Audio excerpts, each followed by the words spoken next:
Hi guys, so the first card is from the Goddess Within Oracle, and it is Caradwin. And her little message that you're kind of supposed to get from the whole story in the book is respect the crone and bring introspection to her archetype within you. She's an embodiment of wisdom for serving yourself and those around you. And she has a cauldron, and its name is Awin, which I know I'm going to butcher, but and that name actually means inspiration. So she's kind of like this goddess of wisdom and inspiration and that kind of exploration and fascination with that type of creativity and inspiring us to learn more, that whole archetype, which I completely love. She also, in this book, and the reason why I'm mentioning it is because in the tarot cards we have 2 2s and 2 4s, and starts on page 42 of this book, just so you know.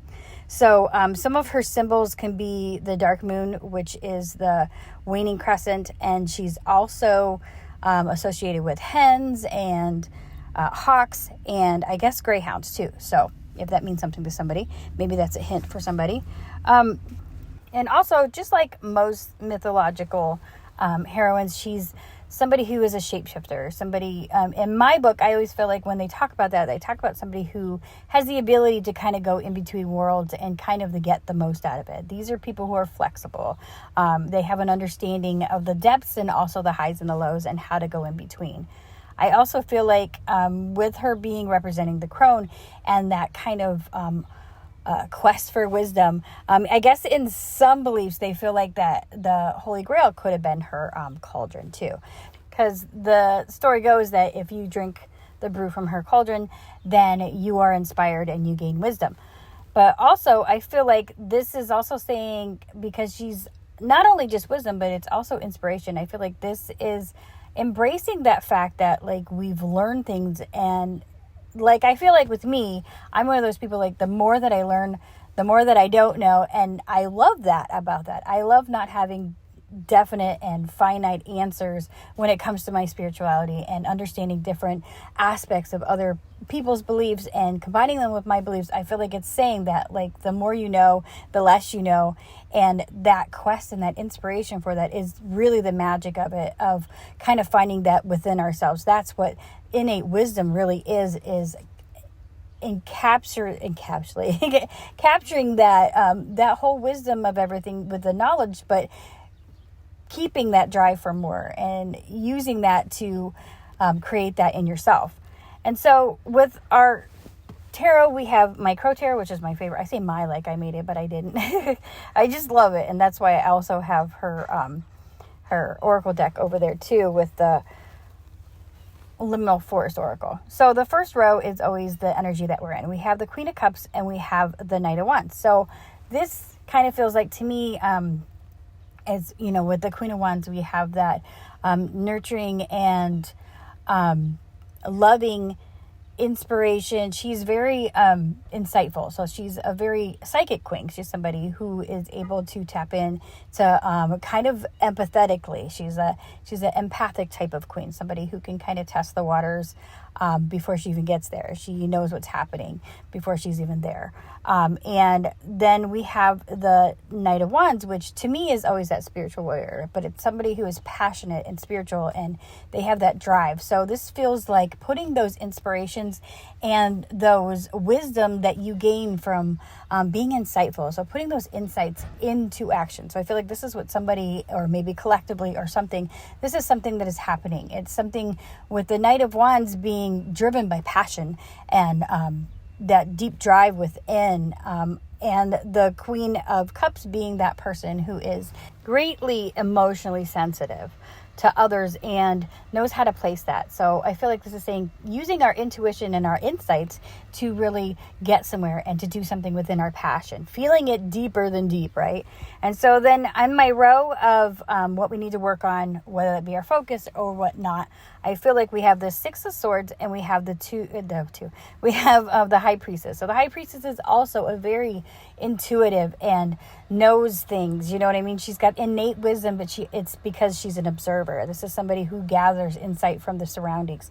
And I feel like this is telling us to kind of focus on that, to kind of get us over things, to kind of get us through those calmer shores, kind of allowing those waves of insight with this water, right?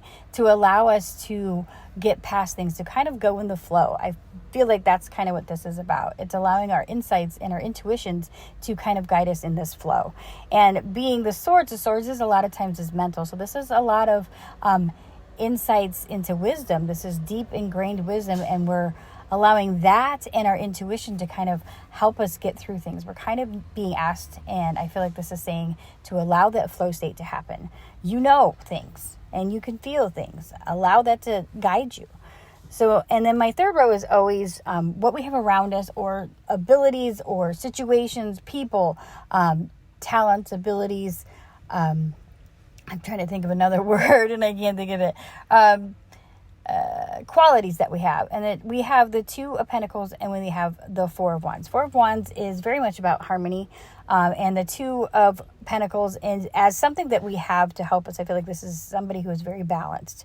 And then this is somebody who has the, where we're kind of at a point right now where I feel like we're able to balance things in our life, and we're at a good state. And being Pentacles, this is like stability, right? So same thing with Four of Wands. It's about harmony and stability and balance. So I feel like this is saying we're at this aspect of our life where whether this person, place, or thing that we're talking about, that we can use that to our advantage. Allow ourselves to be guided by our intuitions and allow us in that flow state, because we really have like a balanced outlook on things. There's some harmony, whether it be in the situations in our lives, or whether things in our surroundings are kind of more harmonious, and allowing us to stop being in that reactive mindset. And then at the end, we have the Nine of Pentacles, which is somebody who's very independent and can count on themselves. This is somebody who doesn't need other people for things. It doesn't mean that they're selfish, and it doesn't mean that they're, hermiting away and keeping to themselves. This is somebody who is at a point in their life where they're secure with who they are, and they're pretty content, right?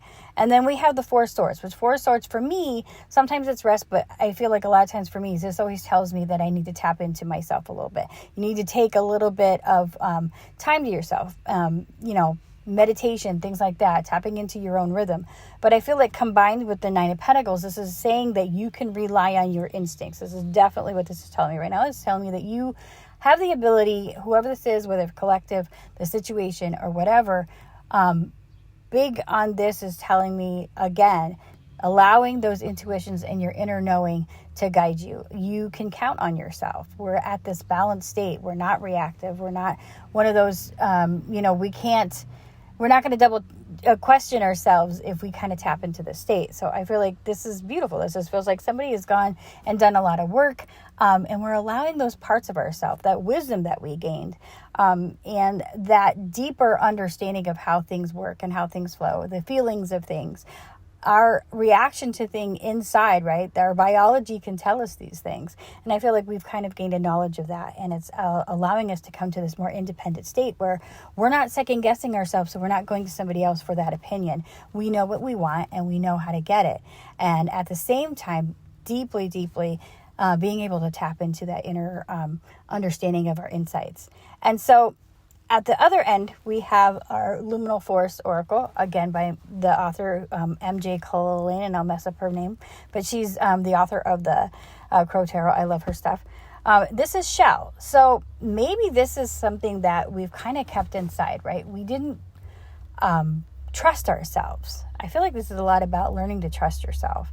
And so I think we're being, with this card, this is saying get out of that shell, break open that shell.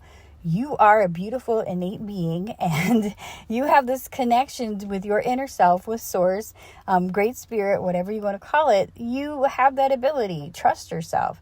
Get out of your shell, and maybe since we're not really asked to kind of like be away from people. I know a lot of these cards, it's like sometimes the High Priestess can be about kind of taking some time back and being away, and sometimes the Knight of Pentacles, people see it that way, and the Four of Swords, but I don't feel that. I feel like this is saying relying on yourself and having faith in yourself and your abilities.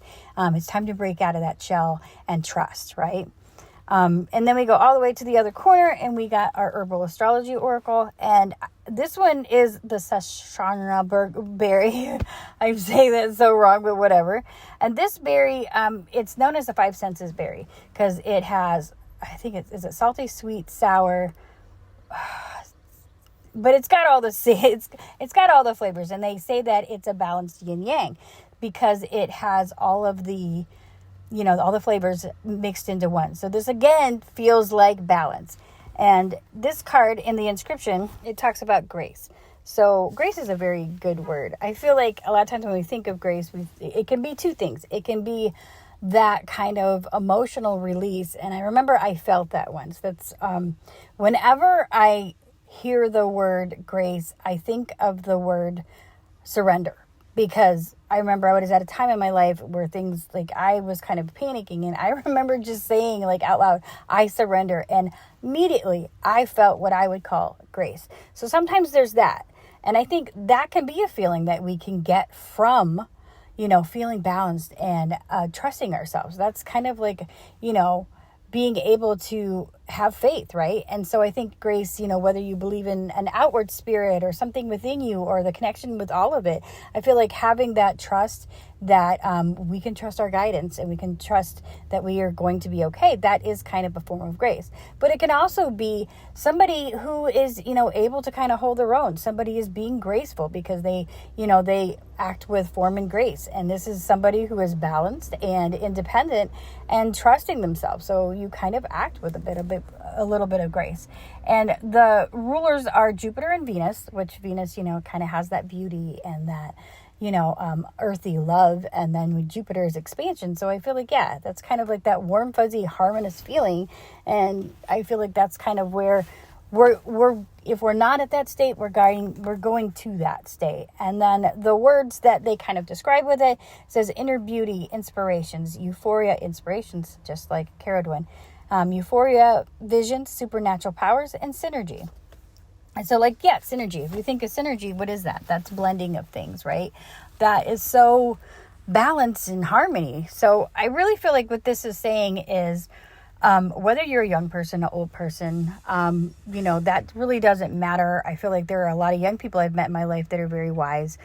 Sometimes I feel like wisdom comes from experience, but it doesn't have to be years of experience. I think it's just how you understand things and what your insights are. I feel like this is really saying, allow yourself to be in that flow state and allow your insights to guide you, because there's a lot of wisdom in there.